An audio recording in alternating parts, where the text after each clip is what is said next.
Okay, this is gonna go through adding a photo and then masking out your photo. So once you have your artboard document, you're gonna do, if you're in Photo P, you're gonna go to File, Open in Place, and then you can choose your image. So you can search for it, and then once you've searched for it and found it, you'll click Open. So when you put this in, you are going to want to resize. It automatically gives you a transform. Just make sure you hold Shift when you do that, otherwise your proportions are going to be skewed and it won't look correct. I already skewed mine, so I'm going to press Escape. Actually, it brings it back to that original picture.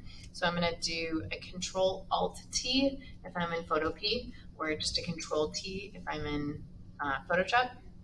And then I'm going to hold Shift as I drag this to resize it. Okay.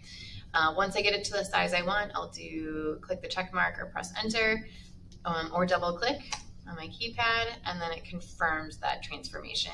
You can see my image when I brought it in, I created it on a new layer, and because it's below my text box in my layers menu, you can see it also goes behind my text in my actual document.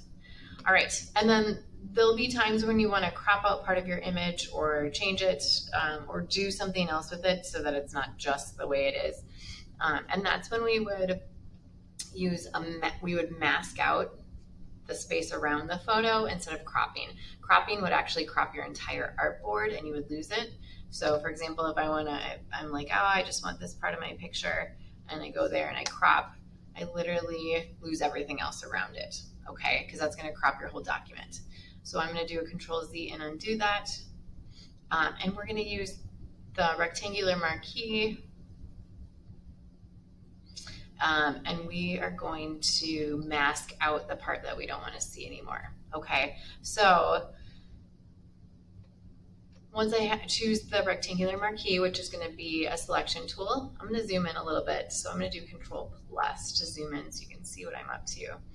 I can come in and I can say, okay, I just want to see this part of it. Control-D is going to deselect. I'm actually going to rotate this, Control-Alt-T, before I mask it out. Otherwise, it's going to just not look the way I want. So I'll press Enter again.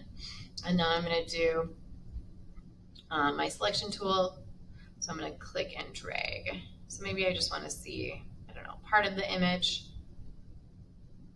So I'm going to select that. I've got that little dotted line going around, and then I'm going to go to my layers over here. I'm going to click on the Add Raster Mask, which is going to be this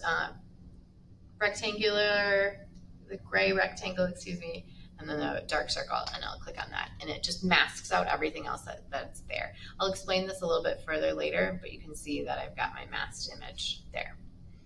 All right, happy designing.